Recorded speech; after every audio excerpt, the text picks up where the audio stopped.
Hello everyone, my name is Anshu. I welcome you all in the series of Renewable Energy Resources lectures. I'm a faculty of GEMS Engineering College teaching in AA department. Today I'm gonna start with solar collectors. A solar collector absorbs the incident solar radiation and convert it into useful heat which is used for heating a collector fluid such as water, air or oil.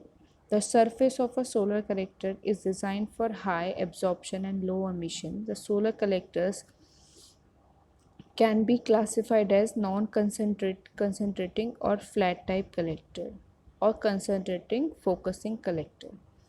The So the solar photovoltaic in cold time climate, large amount of low grade thermal is used. 24% of all the industrial application consumed for heating fluid to a moderate temperature. Solar energy for preheating up to 180 degrees Celsius. Now, node density per unit area is usually 1 kilowatt per meter square to zero point 0.1 kilowatt meter square collected by the coverage covering large area. Solar energy as heat energy and transfer it to heat transport fluid. Now, the thermal storage tank, boiler or heat exchangers are used. Now the solar collectors can be classified as non-concentrating type and concentrating type. So the flat plate or concentrating type are also known as your flat plate. Non-concentrating type are also known as your flat plate or air heating collector or liquid flat plate collectors. So coming to flat plate collectors are used where temperature below 100 degrees Celsius are required. These collectors could be of liquid heating or air heating types. The liquid heating collectors are often used for heating the water, whereas air heating collectors are used for drying of agriculture products, heating of greenhouses, etc. Now, the concentrating collectors employ optical system in the form of reflectors or refractors to concentrate the energy of direct solar radiation onto absorbing surface. The reflectors may be flat mirror or in the shape of parabolic trough or parabolical dish. A fat plate collectors consist of a transparent cover, an absorber, a plate, a series of tubes which carry a liquid heat transfer fluid, flows and a housing with thermal insulator. Now the flat plate collectors, the important part of flat plate collectors are the absorber plate with several parallel tubes is fabricated from copper tube and the sheet by soft soldering. So the concentrating type can be further classified into focus type, point focus and non-focus. And these can be further classified as cylindrical parabolic concentration, fixed mirror solar concentration, linear Fresnel lens collector, parabolic dish collector, hemisphere bowl, mirror concentrator, circular Fresnel lens collector, central tower receiver. Non-focus can be further classified as modified flat plate collector, compound parabolic collector, parabolic concentrating type. So the performance coming to performance indices, collector efficiency, ratio of the energy actually absorbed and transferred to the heat transport fluid by the collector, that is the useful energy to the energy incident to the collector. Now the concentration ratio, the ratio of the area of aperture of the system to the area of the receiver aperture of the system is the projected area of the collector facing the beam. The temperature range to which the heat transport fluid is heated up by the collector.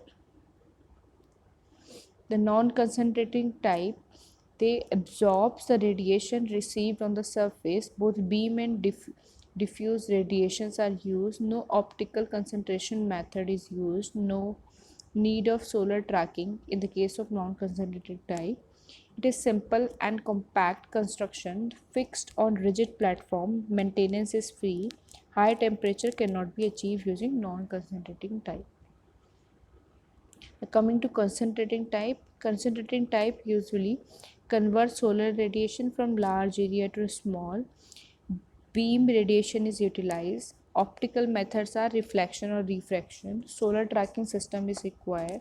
The diffuse radiation cannot be concentrated, and the high temperature is attained, and flexible construction is there for concentrating type solar collectors. And next is the flat plate collector. So coming to the flat plate connector, the important part of flat plate collector is the absorber plate with several parallel tubes is fabricated from copper tube and the sheet by soft soldering.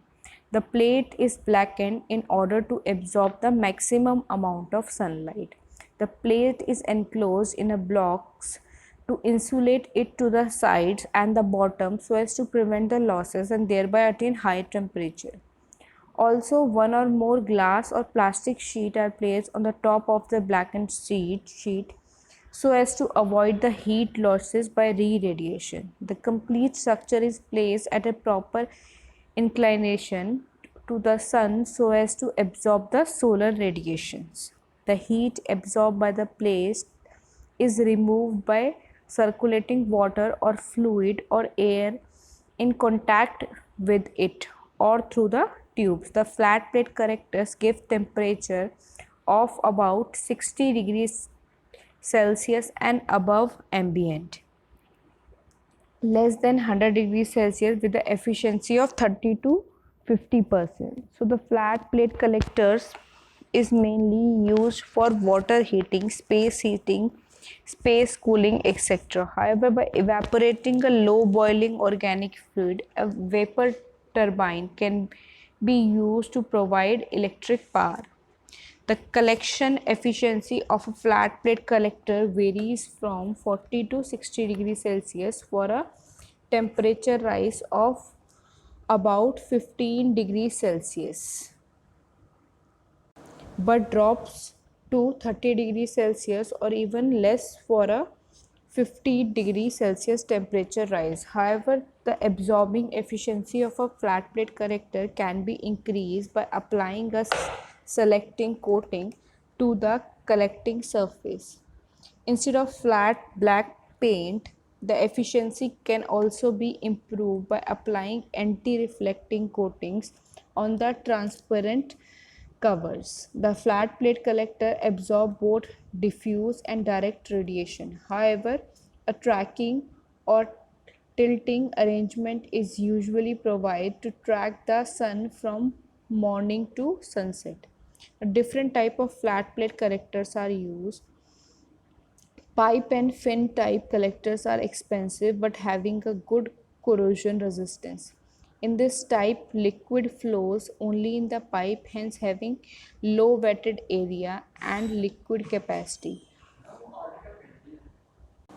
In sandwich type, both wetted area and capacity of water are high. They are cheap and light. They are used for low temperature requirements such as swimming pool. The evacuated tube collector can achieve temperature above 200 degrees Celsius. There are various types of evacuated tube collectors, and a typical collector is shown in the figure. These are designed with parallel rows of twin glass tubes, with each inner glass tube containing a metal heat pipe attached to an absorber fin. The air between the two glass tubes is removed or evacuated to form a vacuum which reduces the conductive and convective heat loss. The single-walled evacuated tube collector is also common. In this design, the air is entire space inside the tube is evacuated. Double walled design is better at maintaining vacuum because it does not require a metal to metal glass shield. Next is our compound parabolic concentrator. Is a special type of solar collector fabricated in the shape of two meetings parabolic. It belongs to the non-imaging family, but it is considered among the collector having the highest possible concentrating ratio. Also, because of its large aperture area, only intermittent tracking is required for the case of compound parabolic concentrator. Next is our cylindrical parabolic concentrator. It is formed by curved mirrors, concave channel shaped that concentrates its radiation over a pipeline that carries oil with high temperatures. Parabolic cylindrical collectors are also known as high temperature collectors. This means they need to reach temperature above boiling. Then they are used in industrial plants dedicated to the generation of electricity. Next is our fixed mirror solar concentrator. The line target moves in circular arc. The fixed mirror solar concentrator is a solar concentrator with static reflectors and moving receiver whose design emerged in the 70s as an effort to reduce the electricity production cost in solar thermal power plants. The solar concentrators based on this geometry were constructed in the 70s and 80s. A review of these prototypes is is given in this figure, and this FMSC geometrical behavior. The construction of FMSC prototype using light-weighted material with finite width mirror and an optical characterized by 3D ray tracing tool. The FMC is optically accurate ray tracking tool. Next is our linear Fresnel lens collector. These linear Fresnel lens collectors are a subgroup of linear concentrating collectors. They use linear receiver and reflectors which are segmented in a single axis tracking heliostates. The reflector segments are typically aligned horizontally and track the sun such that the receiver illuminated without need to be moved. So next is our parabolic dish collector. The reflector of a parabolic dish collector has a shape of paraboloid so that the beam irradiance is focused onto one focal point. To maintain this focus, the dish has to track the sun in two directions throughout the day. The double axis tracking involves usually higher accuracy but also mechanical efforts to resist the wind forces, but point focusing systems have significantly lower heat loss than line focusing ones due to higher concentration ratio. Next is our efficiency of solar collector. Efficiency is given as useful heat divided by incident solar energy flux. So it is given by QC divided by A into IC. Now coming to the comparison of different collectors, we have flat plate connector with no cover. So its efficiency is 0.9 and its effective heat loss coefficient is 15 to 20%. Now operating temperature is 30 and cost is around 120 to 70 per meter square. Now coming to flat plate collector with single cover, its efficiency is 0.8, heat loss coefficient is 35 to 40, operating temperature is less than 100, and cost is 300 to 500. Now coming to evacuated tube type collector, its efficiency is given as 0.7, heat loss coefficient is given as 1.5 to 1.8, and operating temperature is less than 250, and its cost is 700 to 1000 per meter square. Now next is parabolic trough collectors. It has efficiency of 0.8, effective heat loss coefficient is 0.2 to 0.7, operating temperature is 400, and cost per meter square is 700. Thank you for today.